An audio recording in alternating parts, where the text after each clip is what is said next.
Oh, how does that sound? Sounds fun.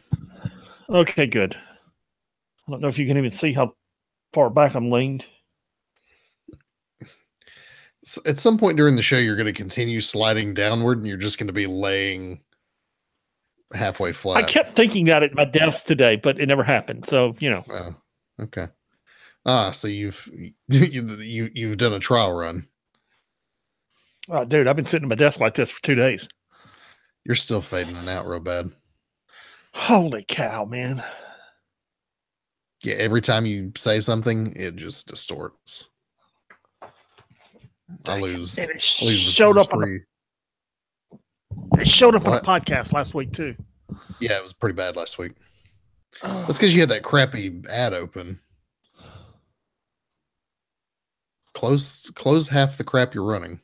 dude, I don't have anything running except what we're doing. I've got funny sayings, podcast notes, to hang out with you, and my Gmail.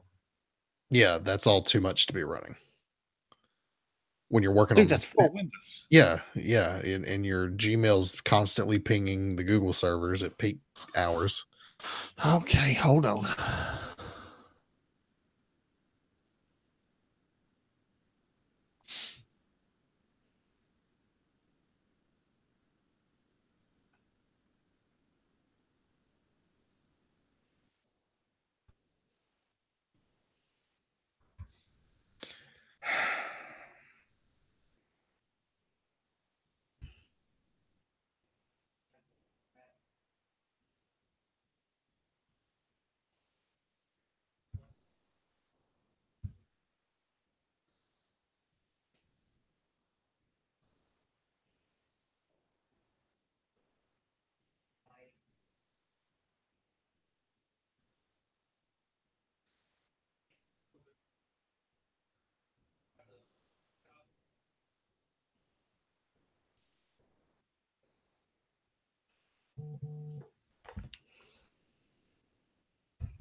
Is that better?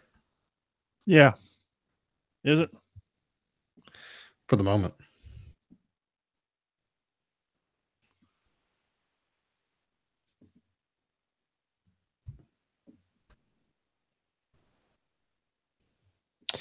Do you know that John Williams is the lead singer for Toto? If I knew who John Williams was, I might care. The Star Wars composer? No.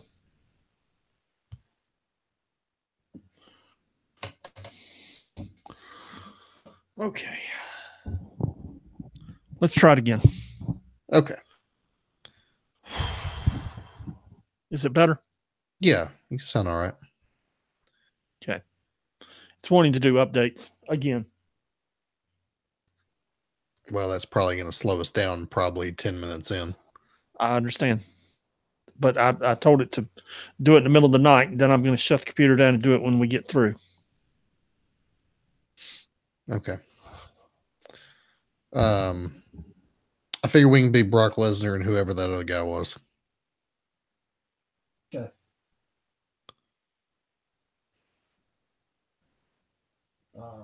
Okay. Works for me.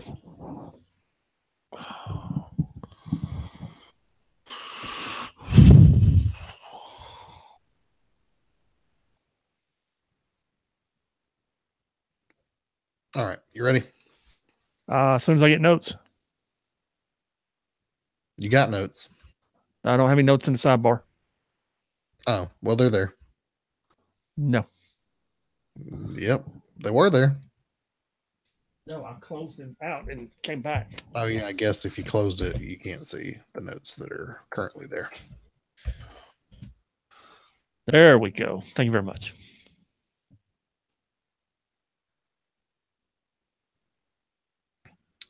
All right. Now, are you ready? I'm ready. Okay. Is the mic in a good place? Yeah, it's fun. Okay.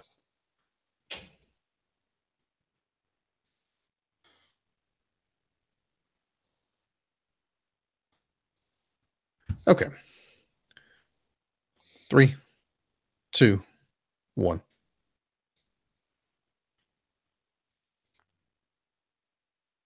What is up? This is the 6 Month Behind podcast for the week of January 22nd, 2018. I am Pat. And I'm Sean. How you doing, man? I'm good, dude. How are you? Oh, I'm okay. Yeah. Yeah, you're okay. Yeah, you just broke your ankle. That's all. Dude, I just broke my ankle and got a cast up to my knee, man. I'm fine. Right. Yeah. I mean, we're coming at you a little late this week because Pat broke his ankle. I broke my ankle. Yes. I was helping at the church during some construction work and stepped on it wrong, rolled it, heard the pop. Was hoping I had only sprained it. By the time I got to an orthopedist, 2 hours later, dude, it looked like a softball on the side of my foot. Yeah. It was all bad. Oh, by the way, I just said it. Okay. I listened back to last week's podcast and I've already used the word dude once. So when I was listening to last week's podcast, I thought we should give an explanation of the words of the word dude, because there are certain words. Yeah. Like, go ahead. Well, no, it's a word we use a lot. So it can be a noun. It can be an adjective. It can be a verb. If something goes really bad, it's like, dude, but if you're greeting someone, dude, what's up? It can be used in all these ways, much like the F-bomb can. Okay. The F-bomb can be used in all those ways also. Okay. It's highly versatile. It is. It's a highly versatile word. It's like, dude. Yeah. Depending on your inflection and the situation and the context, it can mean different things. Sure. And that's why I thought we needed to explain it. And this week we are Brock Lesnar and Braun Strowman. And if you don't know who Braun Strowman is, well, he's a strong guy, and you didn't know who he was. No, he's the guy who got punched in the head by Brock Lesnar. Yeah, but that was after he tumbled over the Titantron on Brock Lesnar and turned over an ambulance at one point, and turned over a semi at another point. if you Google him, he used to do strongman competitions. He's like, I don't know, man, nearly 7 feet tall, 6'8", 6'9", something like that. Good Lord. And he was doing Could strongman bench competitions. press a Buick. Dude, he literally turned over an ambulance at one point. I mean, I've watched that video about 30 times to see if there was a gimmick involved in turning over that ambulance. There wasn't. He lifted up the side of it and flipped it over. Yeah. So the reason we're those people is because Royal Rumble was this past Sunday, and it was. Those two went at it pretty hard. Yeah, he accidentally kicked Brock in the head, and Brock responded by hitting him with a punch that literally crunched up his face. And yeah, there was nothing fake about that. Right. Had it been one of us that had gotten punched like that, we would have been spitting our teeth out. Yeah, I just laid down on the ground, and I just laid. See, there's dude again. I just laid there. Man, had I been in the Royal Rumble and been hit like that, I would have just laid down and slowly rolled out of the ring. There's a video on the ground, rolling over like a caterpillar, and under the bottom rope and just onto the mat. There's a video where Lita did it about 15 years ago, and where I can't remember the girl's name that did it last night, but they're both jumping over the top rope, landing outside the ring, and the person that is supposed to catch them both misses. Oh no. And when Lita does it, she lands on her head and neck, and her ankles come over and nearly touch the back of her head. I mean, I remember that because she got seriously injured at that time. You just think, dude, she's broke her neck, she's hurt, she's broke her back, she's done. And the same thing, Sasha Banks. Same thing happened to Sasha Banks last night, man. Osaka was supposed to catch her, and she missed the spot, and she landed on her head. And I think she may have a minor neck injury, but it's nothing serious like it would be. Dude, if that happened to me, I'd just be in a full body cast, man. I just yeah. Taking your meals through a straw. Yes, absolutely. If you would like to email us about what kind of meals you'd like to eat through a straw, you can email us at 6monthsbehind@gmail.com. That's the number 6monthsbehind@gmail.com. We're going to discuss some things in just a moment that are on the website, which is www.6monthsbehind.com. Yep. Go ahead. You can check out our next episode of What's Next, which will be posted sometime soon. Oh, sometime soon. Yes. It'll be an X-Men. So if you hear sighs and groans, it's where I'm just trying to get comfortable, or things crashing. It's where I'm trying to get comfortable. Y'all can't see it because this is an audio only format, but Pat's got his leg elevated and he's just on his back halfway behind the desk with the microphone stretched almost vertical to the ground, or parallel to the ground, just out to my face. Yes. Yeah. So one of the things that went on the website this week was the 15 most WTF moments so far from Secret Empire. Yeah, and I thought that was interesting when I read it 6 months ago, and I thought it was interesting when I posted it today. So we'll run through those real quick. Yeah. And you can't see my foot flying back and forth in front of the camera either. So I'll tell you what, I'll list them off and you stop me if you want to talk about them. Okay. Number 15 is Hydra Cap is worthy. Meaning when he lifts the Thor's hammer, yep. Which we still haven't gotten an explanation about and probably won't. No, we will. Okay. We will. It's coming either in issue 10 or Omega. I think it's in Omega. Doctor Strange flew into a monster butt. Emma Frost is Zorn. That one doesn't surprise me. That one I'm not sure belongs on the list. Well, if you see the first few issues where they're setting Zorn up as the leader of New 10, and then you find out it's Emma Frost just mind controlling Zorn, it kind of does. I don't know. That didn't surprise me at all. Okay. Amadeus Cho is a great singer. Well, he's the Fantastic Hulk. Of course he's a great singer. Karnak caused middle back. That was dumb. That was just dumb. Las Vegas destroyed. Yeah. Mole Man loves Fargo, the TV show Fargo. Dude. Mole Man. That guy's got problems. Odin's son sides with Hydra. That doesn't surprise me either. It's all about Mr. the Hyde, hammer. Mr. Hyde running an Inhuman camp. Typical Mr. Hyde. Captain America romancing Sharon Carter. That was just weird. Deadpool killed Coulson. We'll discuss that when discussing Deadpool. Okay. Ultron's Avengers family dinner. Yeah, that was probably, to me, that's the biggest one because it's just it doesn't matter if it was Secret Empire or not. That would have been a terribly WTF moment for me. Right. R.I.P. Bucky. Yeah, Bucky dies. Yeah. Bucky's dead. Or so we assume. So we're told. Well, I'll read you the last sentence. Barnes has been killed, although giving his relationship with Kobik, anything's in play. Yep. Okay. The Nazis won World War II. Doesn't surprise me. That's the whole premise. My name is Steve Rogers. Yeah, you get the weird Steve Rogers at the end, which was probably one of the weirdest parts of the whole thing. And it's still one of the weirdest parts because we don't know what the heck's going on. No, we don't. So the other thing I've got up there is being on the notes that I'm looking at like 3 feet from my face.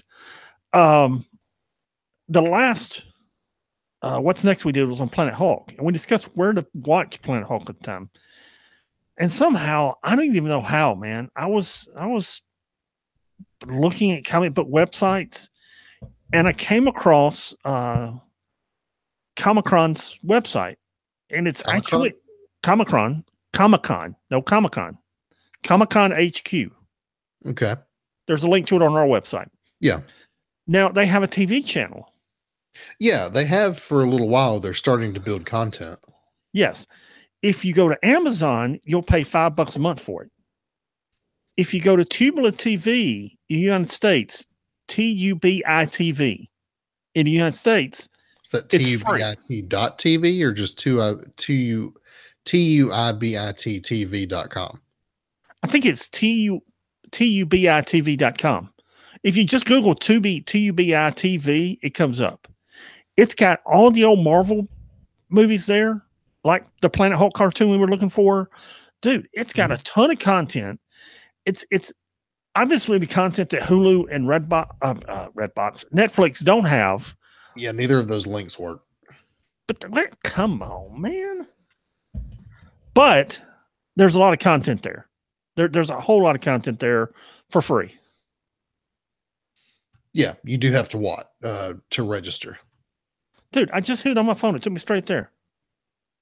Yeah, you still have to register though. Although they do have Android. Dude, apps. all you gotta do is put your email in. Yeah. Email in. Yeah. And they've got iOS, Android apps, Roku, Apple TV, Amazon, Xbox. Yeah, they're all here. Oh. Dude, the link just worked on my phone. Yeah, I found it. It's TUBIT TV. No, it's TUBITV.com. Huh. Oh, you can watch Duck Dynasty. Oh, dude. There you go. I'm there. I'm there for the Duck Dynasty. Yes. And Red Dawn. And Red Dawn. Yes. The original Red Dawn, right? The original Red Dawn. Yes, the original Red Dawn. But dude, if you go down to if you just Google the Hulk. Yeah. And you'll come across all the Marvel movies that are there.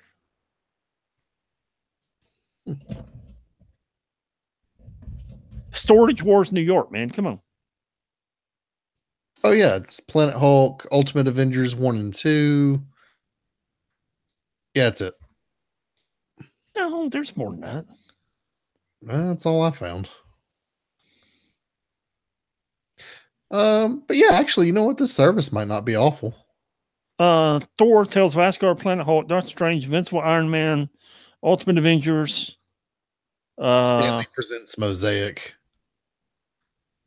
Yeah, there's more than that, but those are the ones that are there. Yeah. Yeah. Okay, cool. Free service. Go watch it. Yes. That's where you can find a Planet Hulk movie we were discussing a while back. Cool. Okay. Oh, dude. Last but not least, before we actually start talking about comic books, and we'll go ahead and discuss the disclaimer right now. We do talk about spoilers. I'm fixing to give you a spoiler just in case you were wondering. We talk about them. They're coming. So you've been warned. We're about to talk about Secret Empire #6. So yes. DC's big event right now is the Doomsday Clock. They got issues 1, 2, and 3 out in 3 months. It's a 12-issue miniseries. Mhm. That thing is not going to finish until July of 2019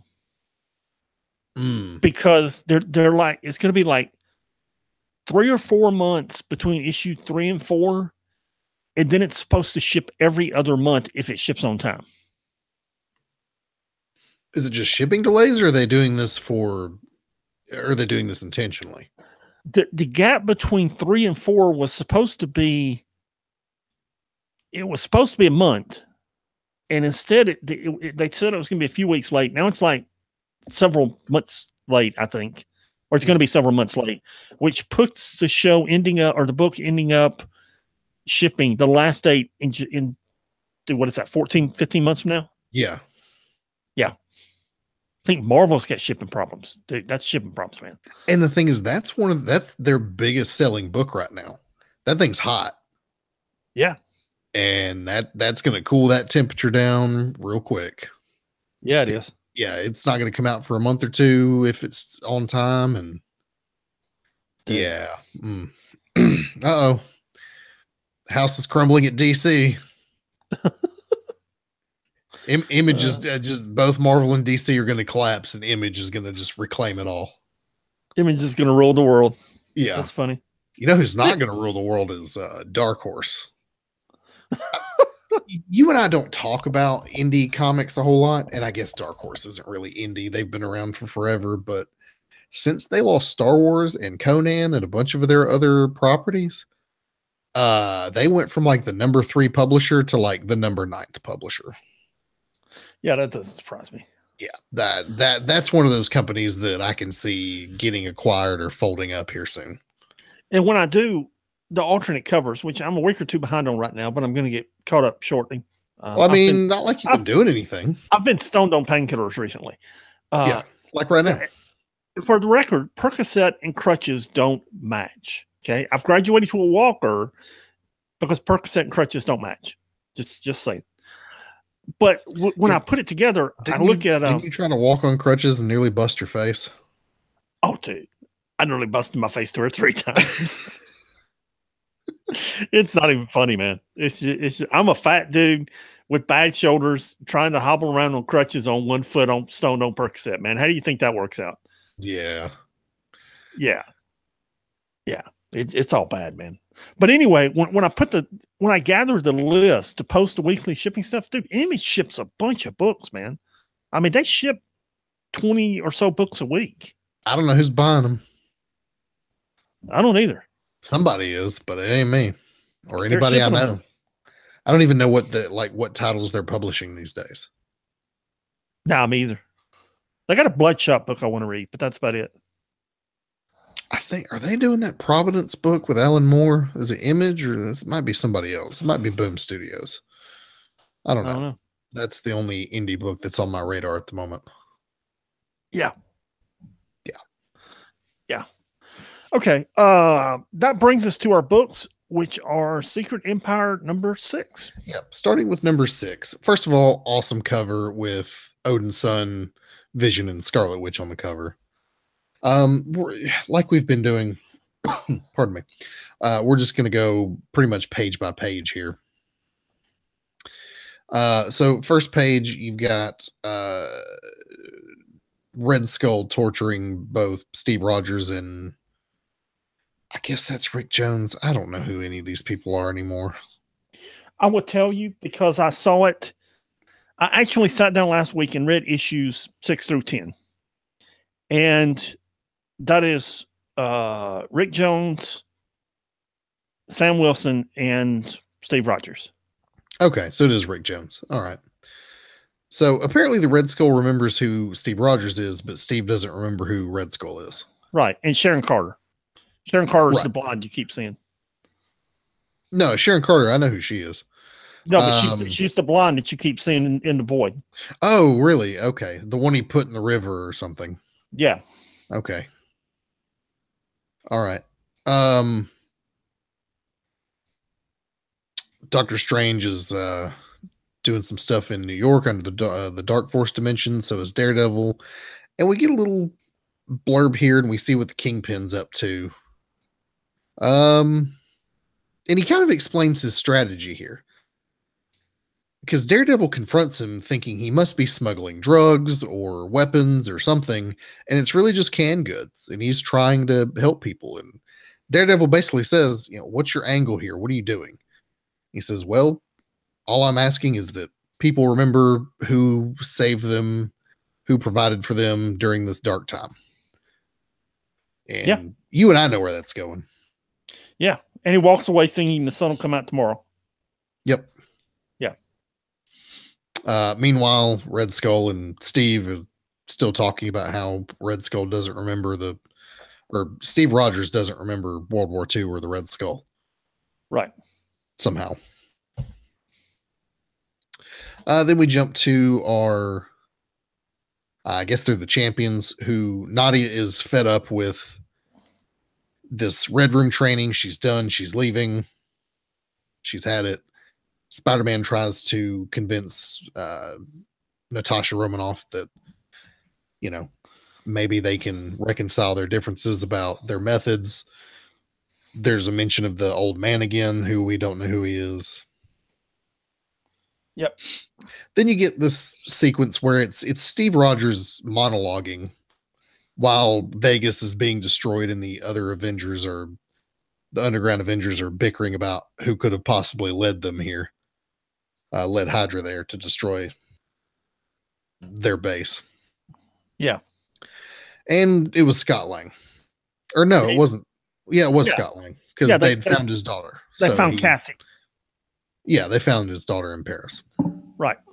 And we find out that during this whole big monologue, Cap is actually talking to Bruce Banner, who's alive again for some reason. Yeah. And he turns out he's not actually talking to Bruce Banner. He's talking to the Hulk, and he forces Bruce to transform into the Hulk, who smashes things. Everybody tries to get out of the base. There's a cool fight between the Hulk and Ben Grimm. Yep. Hawkeye remembers who he is and steps into the leadership role. They all get everybody out in time before they can blow the place up. You get a good fight between Captain America and Iron Man, which is always a good time. That's a really good fight, actually. Yeah, and Cap wins. He's got Tony into submission when Tony decides to basically blow the place up. He initiates what he calls clean slate protocol, which he can do because he's just a hologram and operating a suit of armor. Right. So he can just blow the whole place up and it'll be fine. And he starts talking to Steve, he's trying to have this conversation with him about, I'm sorry, and you were right back when we fought the first time. It's all BS. He's just trying to keep He's just Captain stalling. America. Yeah, he's just stalling until the bomb can go off and kill Captain America. Well, he's stalling where everyone gets out the back door. That too. That Thor, Odin's son, doesn't stop the Avengers. He just lets them go. Right. Elisa realizes what's going on and uses her magic to transport him away, sacrificing herself. And meanwhile, Natasha has heard about the destruction of the Mount in Las Vegas. She assumes everyone's dead, and tomorrow they're going to go kill Captain America.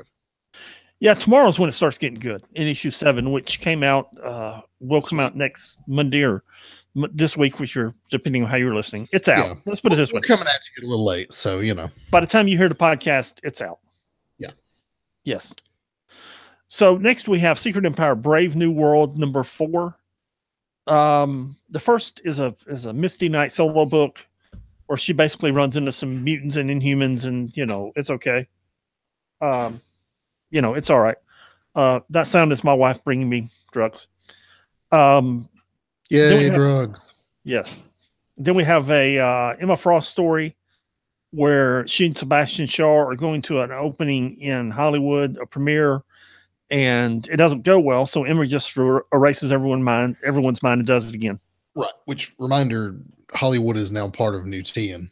Right, because they got all of California. Yeah, they got basically California, Oregon, and Washington. Right. Then we come to the only story here I find interesting, which is the Invaders story. And, everybody's kind of in prison. The mystery dude is standing behind Namor. So, basically he kind of hits around. Yes, Namor, the opposition was larger than we thought. And, he doesn't want any part of it. So, and then Namor is talking to the Invaders down in their cage and, trying to reason with them, which they don't. And he's going to kill Namora, which he doesn't succeed in because there's more of a rebellion. And then the mystery dude goes he goes and he stands outside of Toro's and the Human Torch's cell. Yeah. And explains to him he's really on their side. Okay. Yeah, I'm kind of ready for the story to get somewhere. I don't know where it's going. Let me put it this way. I know what the ultimate end of it is because I know who the dude in the mask is, but I don't know where it's actually going. What mask? The dude who's talking to the Human Torch and Toro. The guy who's seems to be Namor's right-hand man. Yes. That's human. Somehow he's human. Yes. Is he wearing a mask? It's a hood, so you never see his face. Yeah, okay. Yeah, he's obscured in some way or another. Right. They went US Avengers number 8. This book's okay. It's only tangentially tied to Secret Empire. There's a couple stories going on in this. You've got Sam Guthrie doing stuff in space, which has nothing to do with Secret Empire. Apparently Squirrel Girl's teamed up with the European Avengers, Captain Britain and Outlaw and Guillotine and not Eternity. Excalibur and all those heroes nobody cares about. But the really interesting story you live in Britain or Europe, and then it might be interesting to you. No, even then, probably not. Hey, listen, nobody's making a Captain Britain movie. Okay, fine. The most interesting one, however, is this story that centers around Dr. Tony Ho, who is locked in a Hydra re-education facility with the dying, who's this guy? Been running the US Avengers for a while now. Oh, Robert DaCosta. I wanted to say Sam Guthrie, and that's wrong. Yeah, Sunspot. Yes. Yeah, his whatever disease he has gotten a whole lot worse. And she's locked in a cell with him in this Hydra facility. And we find out here about how she relates to her legacy of her father, who was the professor who helped Iron Man build the original Iron Man suit and basically created the Avengers. Yeah. Which I didn't realize that was his daughter until this issue. I guess I should have known, but it never crossed my mind.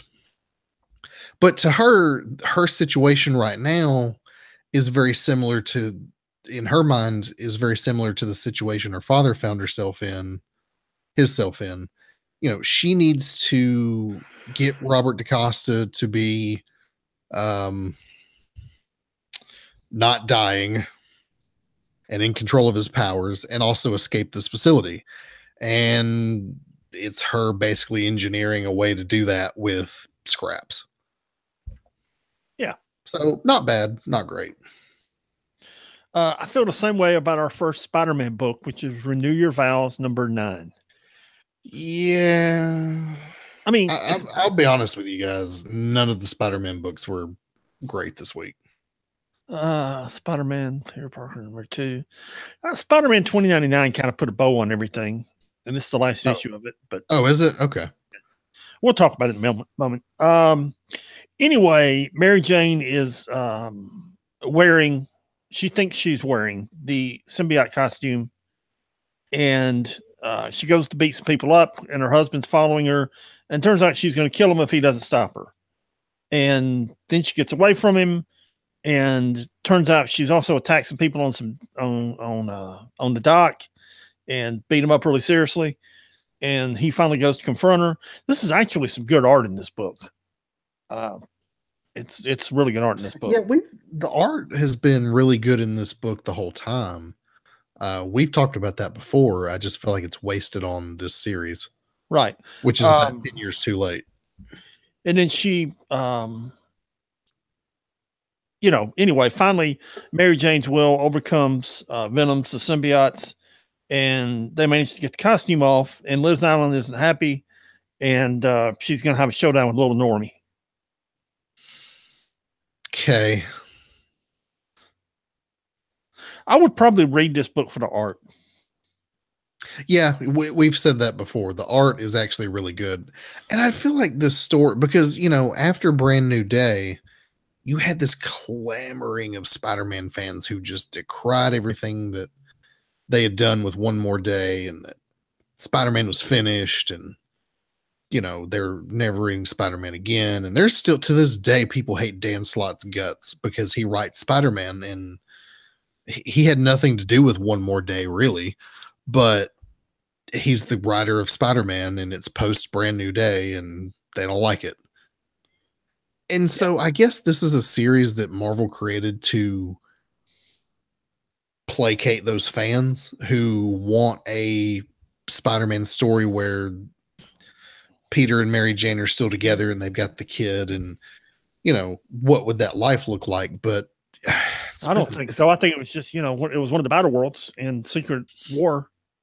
And I think they created it for that reason, though. And they created it and it sold, so they continued it.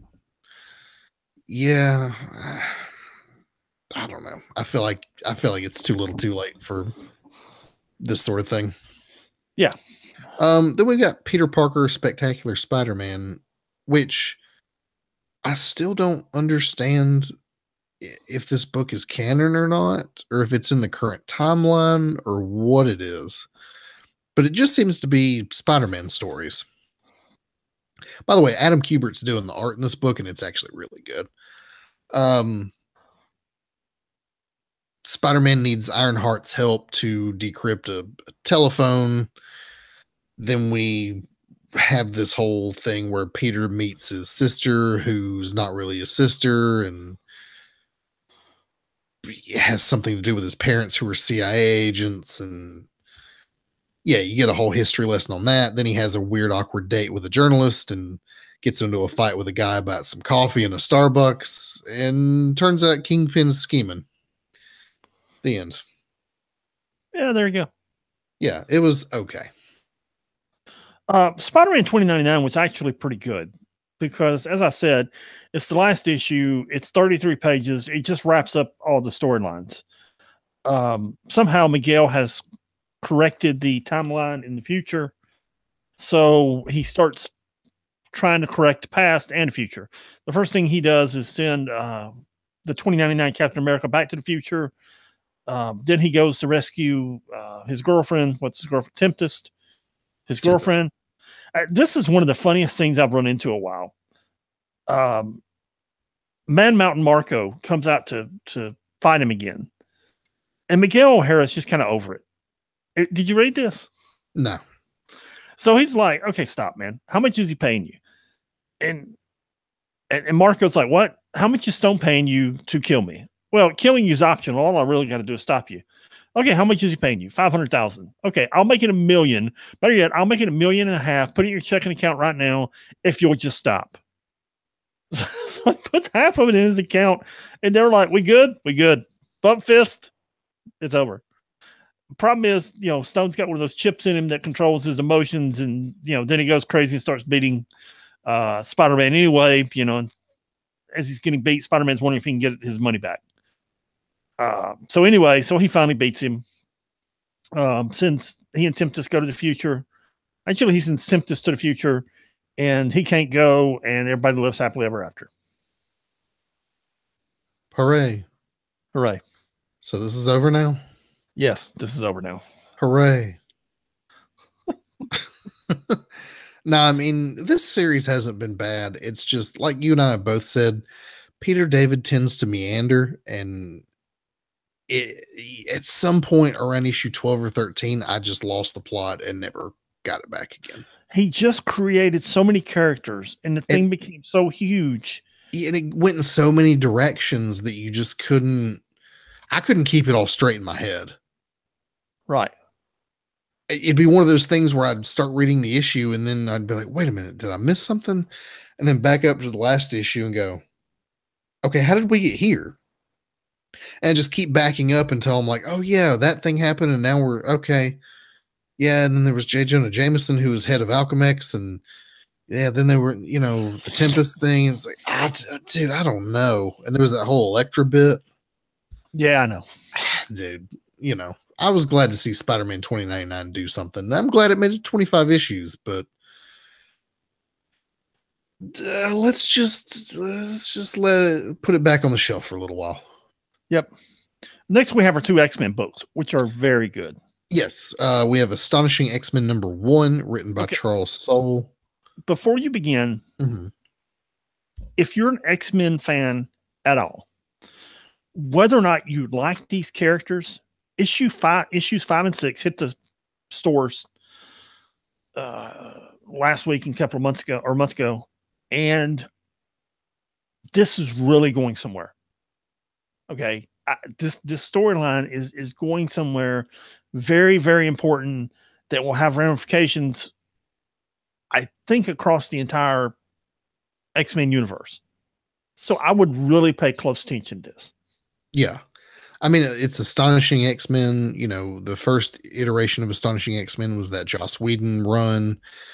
And since then, Astonishing X-Men has always had I feel like has always had a higher bar than any other of the X-Men books. It's always stood alone as here is the pinnacle of what the X-Men can do type of situation. So these are all your players.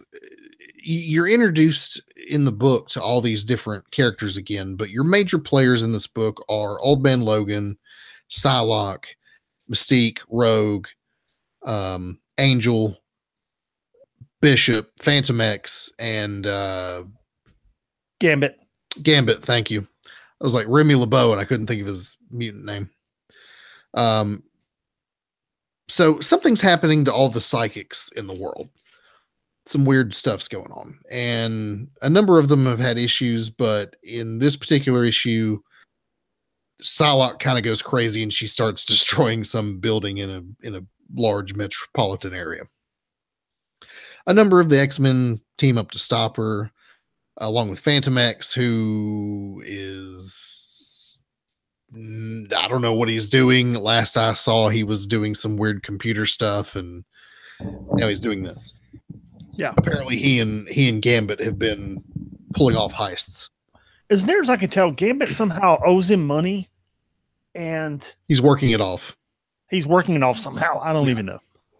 So they're able to, through a series of trial and errors, they're able to break whatever Psylocke is under threat of, whatever's taken her over. And Beast shows up. There's a lot of dialogue in this book, but long story short is that there is a particular villain who is revealed in the second to last page of this book that is attacking all of the psychic mutants across the planet. You can, if you're an X-Men fan, you can probably figure it out who it is. I'm not going to tell you, but he's on page number 27 looking real creepy. And he's got a trump card in his back pocket somewhere that is going to come into play at some point. And it's quite a reveal at the end there. I'm not going to spoil it, but yeah, this is written by Charles Soule. He's been doing a really good work on the X-Men lately, and Daredevil. He's become one of my favorite X-Men writers, Marvel writers in general. And yeah, man, it's good stuff. I'm not going to spoil this at all because if I begin talking about it, I will spoil it. But what you see there is the real thing. Yeah, that's what I thought. Yeah, it's not an illusion. It's not a gimmick. It's the real deal. Yep, it's the real deal. Yeah, that's this begins his return, and that's him. Yeah. Okay. Next we move on to X-Men Gold. They're still fighting this mutant killer, and I said the X-Men were good this week. They're okay. They're still fighting the mutants killer that's in their mansion, still trying to save New York. Kitty and Peter have a moment. It's okay. Kitty goes into ninja mode and finally goes after the dude herself and manages to take him out. And along the way, Peter gets shot. And then who is this rock dude that takes him down? Oh, it's one of the Santo. Was one of the mutant kids that went to the future and aged and became a bad MFer. Yeah. Back in that apocalypse thing. Yeah. So anyway, they saved the day. Everybody lives happily ever after. It's a good book. Good art. Good art in this book. Yeah, it was pretty good. Yep. Tying into what the X-Men sort of is Weapon of Mutant Destruction with Totally Awesome Hulk number 21. This is a continuation of that same story, essentially. They got another kid who's a true believer, and they're gonna turn this kid into a Weapon X mixed with the Hulk's blood or whatever. Amadeus Cho wants to save him before this can happen. He and Sabretooth get in an argument about methodology and beat the crap out of each other. And they, next issue, they're going to infiltrate the Weapon X facility and kick a bunch of butts. Yeah. Next you have Rolls number 5, which isn't bad. I actually skimmed it. What's this dude's name? It's not Ronan the Accuser. It's what's the accuser's name? It's Ronan. Is it Ronan? Yeah, it is. Ronan. Of course it's Ronan. Yeah. So it's Ronan the Accuser. What he's done is trapped them in kind of a matrix or an alternate world where he's got each one of them confessing what they've done to other people, basically in their mind. The problem is he's got Crystal himself, and he's trying to get her to confess to abandoning him and leaving the leaving the Shire, the Kree Empire, abandoning him, abandoning everyone. And she's like, dude, you're just full of it. Here's what really happened. And she takes him down. And there you go. It's a good book. The art's not half bad. No. Then at the end of Pregnators are coming back. I have no idea. Don't know. Don't care. Progenitors. Okay, sure. I don't know. Yeah, whatever. Then you have Ultimates number 9, which is the closest thing we've got to an Avengers book this week. Super cool cover. Al Ewing's writing it. And this book has been stellar from the get-go. If you enjoy the Marvel Cosmic Universe and kind of more high-minded comics in terms of concept, this is the book for you. The Maker and the High Evolutionary have teamed up, and they're I don't know what they're doing, but they're gonna take all of the different multiverses and combine them into one. So you have multiple Earths in one multiverse or one universe. All these Earths now exist in the same universe rather than multiple universes. Logos is doing some stuff with his Celestials or whatever. Galactus and the Eternity Watch are fighting each other.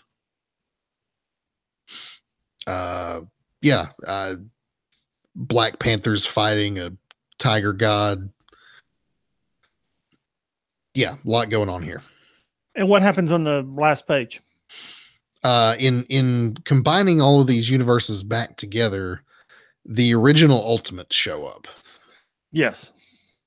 And that the is Ultimates from the Ultimate Universe, which is essentially the Avengers from the Ultimate Universe. Yes, it's the Ultimates from Earth 1610. And this whole thing will be concluded next issue. The book will be, the story will be, everything will be concluded next issue. And for those of you who thought that one of the Captain Americas that was ruling Hydra was the Ultimate Captain America, or Captain America of Earth 1610, that's him right there. Yep. So there goes my theory. Yeah. I'm still not certain it's some sort of alternate Hydra Cap. I don't think it's the original. Maybe I'm wrong. I don't know.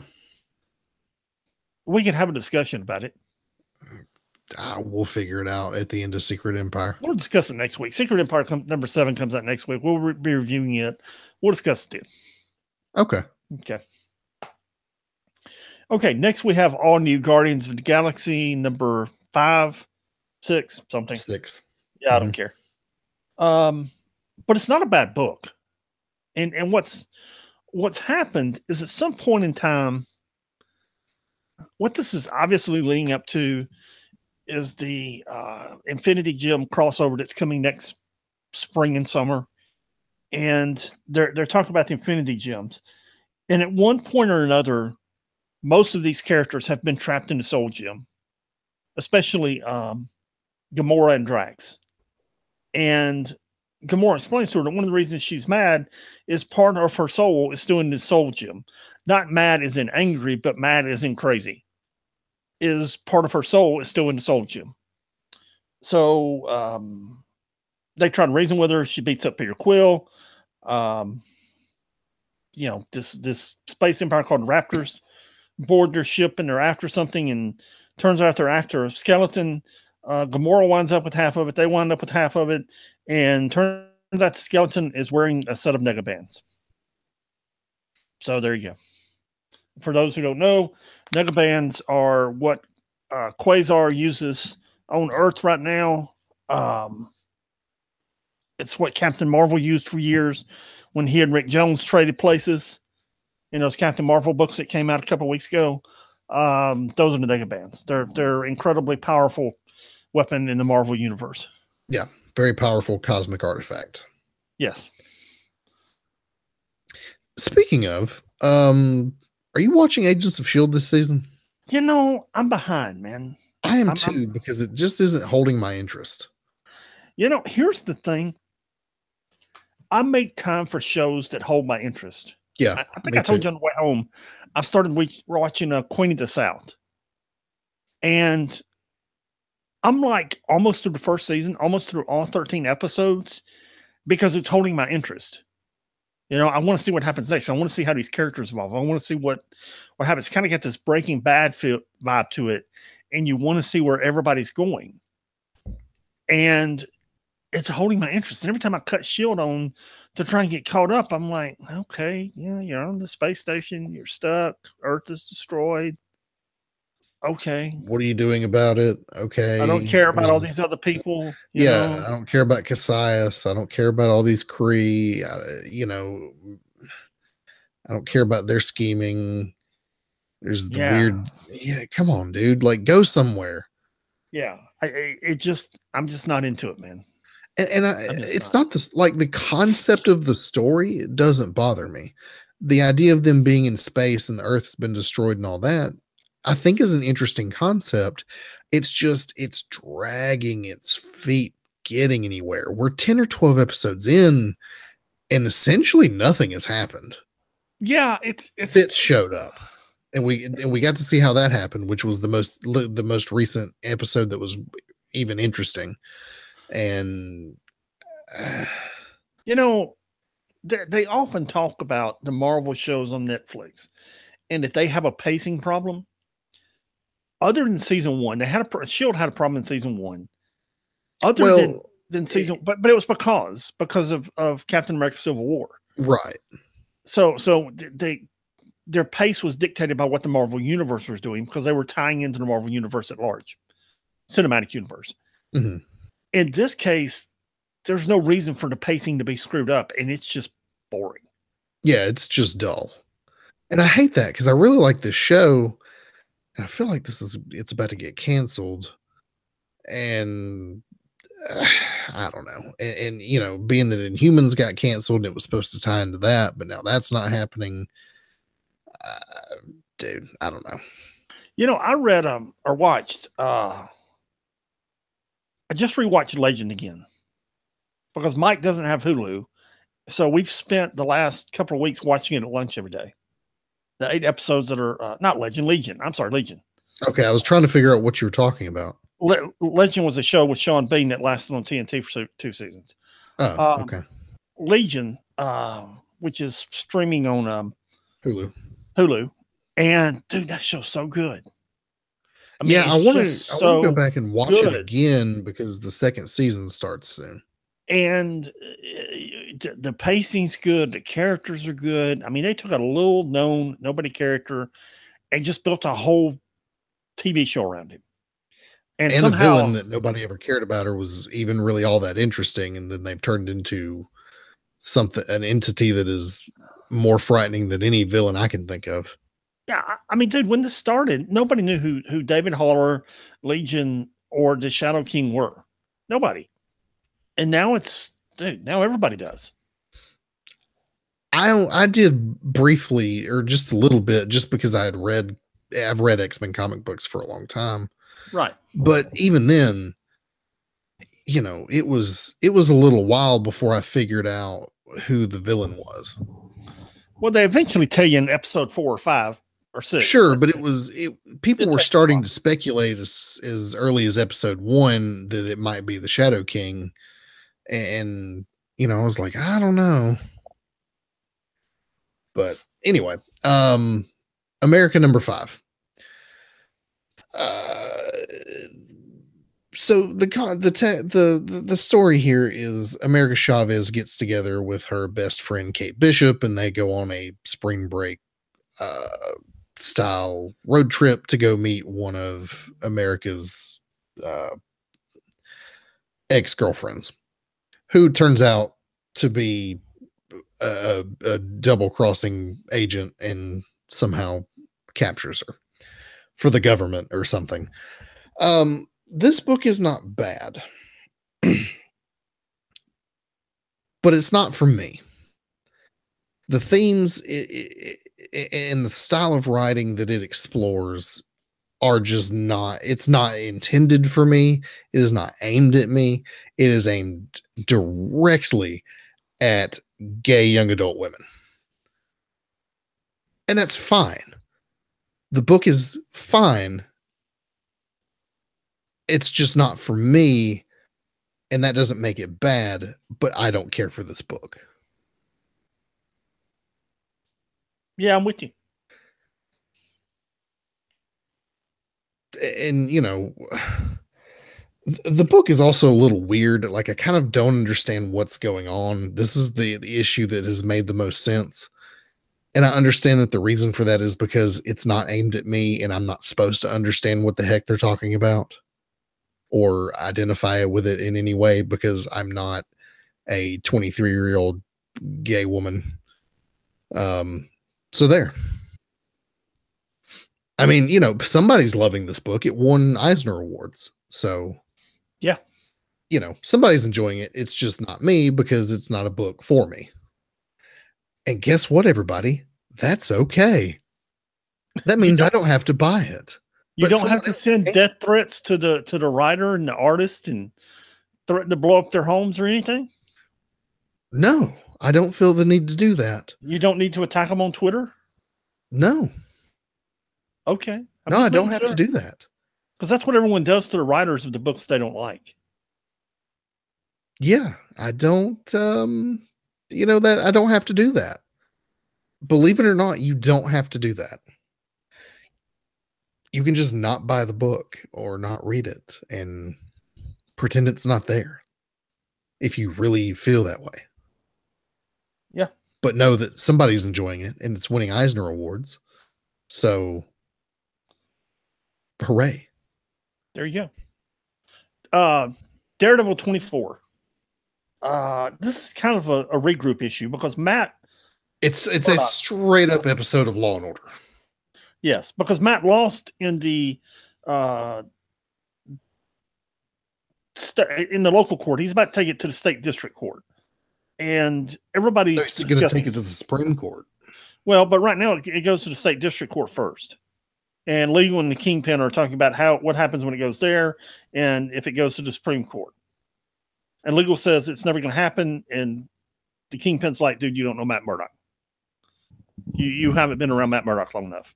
So then we cut to Matt and Foggy, and Foggy, Matt basically spends the rest of the issue telling him what's going on. There's a short fight with Tombstone. Matt apologizes, and suddenly everything's good. And they're going to go to the Supreme Court together. Yay. Why does Foggy look like a 55-year-old man in this book? I have no idea.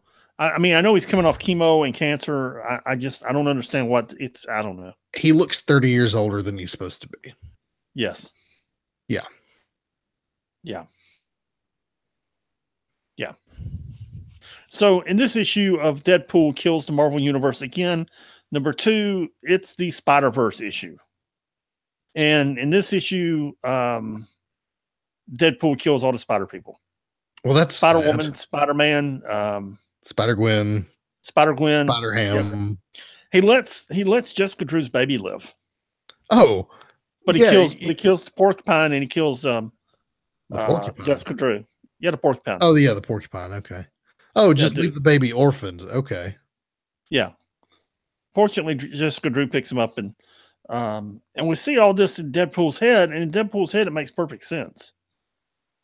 The worst one is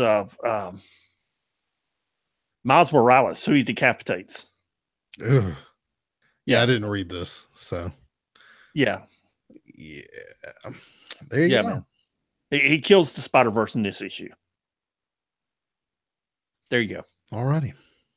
Yeah. Doctor Strange number 23. Manhattan is stuck in the Dark Force dimension, and this is pretty much Doctor Strange teams up with the Kingpin to take down Baron Mordo. There's a interesting magical fight between Ben Urich and Kingpin because both of them become possessed by magic items, and they have to fight each other before they can make peace and team up together to fight Baron Mordo. My phone is blowing up with State of the Union notes. Oh, dude, I turned my notifications off. Yeah, Jessica Drew's in it. Luke Cage and Iron Fist are in it. It's all right. What a load of crap. Anyway. Then you have Invincible Iron Man number 9. I went back and read the last issue of this after reading this because I don't remember how we got here. And I went back and read the last issue and still don't remember how we got here. But Ironheart is fighting some lady in Latveria, and she kills some Doom bots, and now she's Queen of Latveria, apparently. There you go. By the way, when I said what a load of crap, I wasn't talking about Doctor Strange number 23. I was talking about the political tweet that I was reading. Yeah. Yeah. I knew. I just kept going. Well, our listeners might not have. So I want the most interesting part of this comic book is the conversation that Mary Jane Watson has with, what's the name of the AI? Friday. Yeah. Friday and Mary Jane Watson have a conversation regarding Tony Stark's AI and why he is different than she is, and what those implications mean when you have an AI who is essentially not a slave to its programming. Interesting implications. I read this book. I might have skipped this book. Oh, it's not half bad. I don't know how we got to this point, but it's not half bad. Okay. Luke Cage number 3 it's okay. This is much better than the Heroes for Hire book that we had. It's Warhawk, and whose name is Mitchell Tanner, and the doctor's there he's basically trying to cure all these people. And we've got Luke Cage and Warhawk fighting with the dude that OD'd on chemicals last time. Then Warhawk gets mortally wounded. Then Luke Cage and the girl are trying to save him, and she's obviously not telling Luke everything. And finally, the doctor really isn't dead. So, yeah, Dr. Bernstein is there. Is it Bernstein? Sure. Yeah, Bernstein. He's there. It's actually a pretty good read. It's better than that Luke Cage book that we had a few months ago. Right. If you're into Luke Cage, it's okay. Okay, cool. Same thing with Mighty Thor number 21. If you remember an issue or two ago, Volstagg picked up the Ultimate Thor's hammer and became the War Thor. And this is basically just him kicking butt for like 23 pages. Dude, he just stomps everything, man. I mean, at one point, he comes across the Enchantress and who's one of the trolls. No, it's not one of the trolls. It's he's an Asgardian character. I don't know. Anyway, they're like, you may have a hammer, but you're really not that bad. And dude, he just trashes them. That's this whole. I mean, I'm not trying to make light of the issue. It just this whole issue of Thor is him just putting the beat down on everything he can find, everything and everybody that he can find. Yes. Meanwhile, Odinson is trying to get Jane Foster to the healing facilities, the Hall of Medicine on Asgard, but she just wants the hammer because people are in trouble and she needs to become Thor so she can help them. Yeah, and this is going somewhere. I think she's going to die soon, and the hammer's going to revert back to Odinson. I don't know that. That's not something I've read, but I think it's coming. Yeah, they're going somewhere with this. When Jason Aaron began writing Thor almost 10 years ago, he had in mind a saga, a 3-part saga, and we're moving into the 3rd part of that saga now. Yeah. Monsters Unleashed number 4. I'm gonna tell you the truth. I forgot to read this. Mm-hmm. But I might have, because it has Ella Bloodstone in it, and I kind of like Ella Bloodstone, so I might have read it if I'd remembered.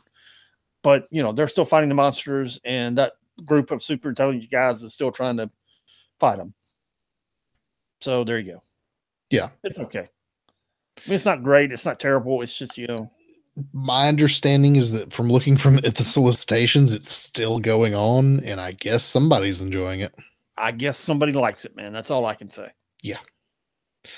Miss Marvel number 20. I'm a big fan of this book and have been for a while. And one of the reasons why is you sometimes get moments like you get in the beginning of this book.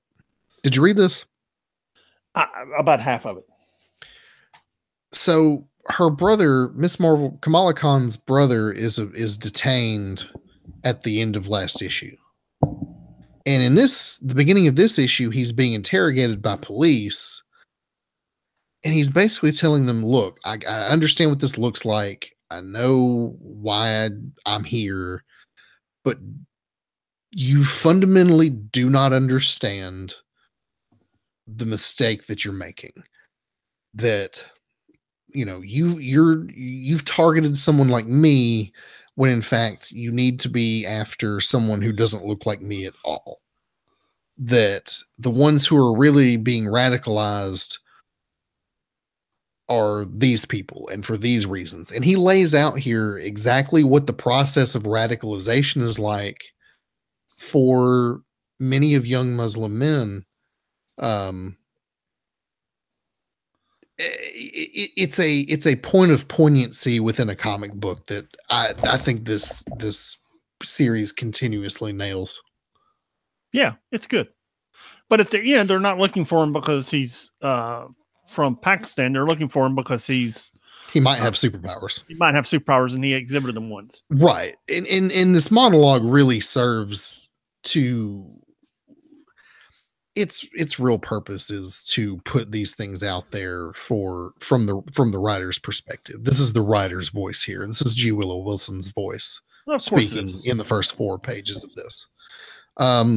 Because when you talk to people, when you talk to the mothers of these suicide bombers who leave places like Michigan and go to, you know, join ISIS and become suicide bombers, this is how this happens. So anyway, even if you don't like this book, just read the first 4 pages. Yeah. It's appropriate. Yes. So yeah, they've detained him because they think he has superpowers and he's going to be potentially deported for it. Kamala wakes up on the waterfront where she was attacked, and now she's got this clarity and she knows what she needs to do. She has to go confront this Hydra guy who's trying to turn her community against her, and there's a big fight, and she ends up at the mayor's office, who's no longer the mayor apparently, and her enemies have her brother and they're going to kill him if she doesn't hand herself over. Which, by the way, this guy named Discord, whose face we haven't seen, he is someone that Kamala knows. They keep alluding to how he seems to know her better than anyone else. And I gotta wonder if this is her buddy Bruno. Could be. Could be. Yeah. And with that, we'll move on to our Star Wars books, beginning with Pi Dameron number 17. Oh, I did type that wrong. Yeah. Well, type the note yourself next time. I thought it was funny.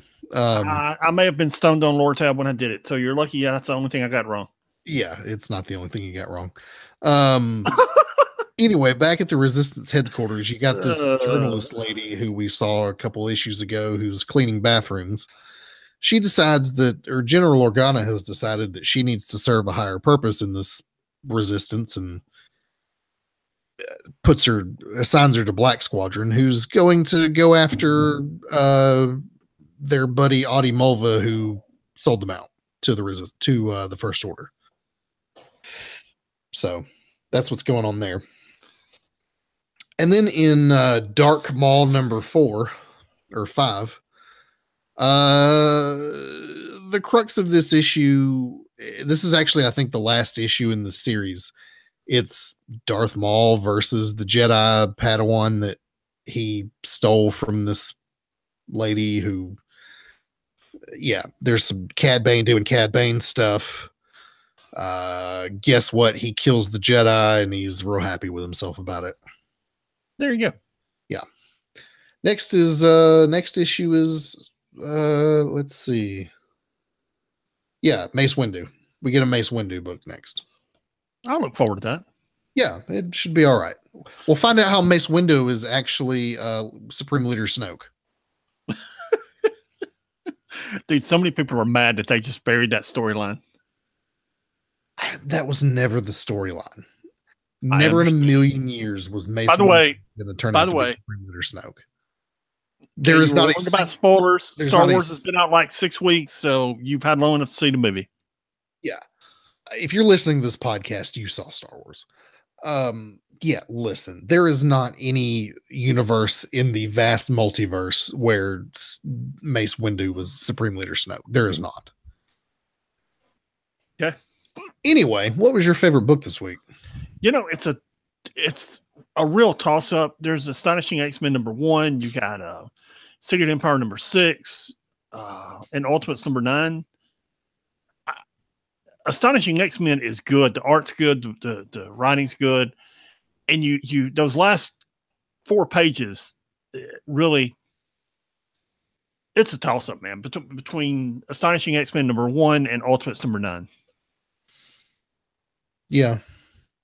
I would probably go, if I had to choose one, I would go Astonishing X-Men number 1. Okay. Yeah. Astonishing X-Men number 1 is very good. And I'm looking forward to seeing where it's going.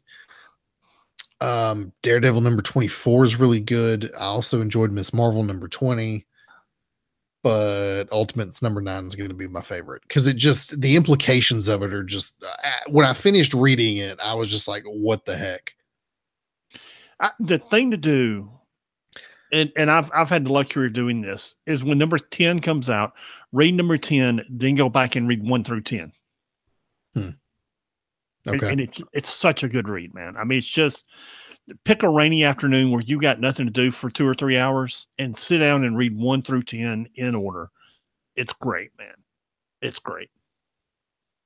Okay. In the dump this week, we have some Namor books from 1990, and that was actually a pretty good series. It wasn't bad. It's just, you know, somebody needed to do something different with Namor, and I forget who wrote that. I think Jay Lee drew it for a while, and it was, I mean, it was good. They revitalized the character there essentially. Fallen Angels 1987, which I'm not familiar with at all. I was going to ask you, it looks like an X-Men book of some kind, but I don't. Not at all, man. I have no idea. Yeah, I don't know either, but it's there. Yeah, we don't have a classic read this week because I forgot to put one there. That's fine. Check out some of the stuff in the Discover tab because Black Panther's coming. So there's some Black Panther stuff in the Discover tab. If you want to get in touch with us, please email us at 6monthsbehind@gmail.com. That's the number 6monthsbehind@gmail.com. The website is www.6monthsbehind.com, where I have put up the latest Marvel video for Secret Empire number 6 and 7. I got Rob's videos up there. My links work to everything. I don't know what your links problems are. But yes, it's all on the website, www.6 and number 6monthsbehind.com. By the way, your classic read this week is to go watch Star Trek Discovery because that show is so good. That show is better than it has any business being. It's the best sci-fi series on TV right now. Or watch Planet Hulk on Tubit. Yeah. If you don't want to pay for CBS All Access, guess what? You don't have to. You get a month for free when you sign up.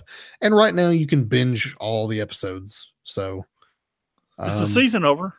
Next week is the last episode. So you can actually just catch up this week and finish it after next week. Yeah. That works. Yeah. Yep. Because that show's great. That show is so good. Anyway, that pretty much wraps us up. Pat, do you have any wisdom for our true believers before we go? If we were on a sinking ship and there was only one life vest, I'd miss you a lot. Thanks, man. I appreciate that. You ever wonder why she didn't save Jack? I mean, there was like room for both of them on that board she's floating on. Yeah, in Titanic. Yeah. She could have saved him, and she just moves over a little bit. He gets on, balances them out, you know, and there's room for both of them, and they both live. Yeah, I don't understand. I don't know. I don't either. Anyway, we'll see you guys next week. Peace.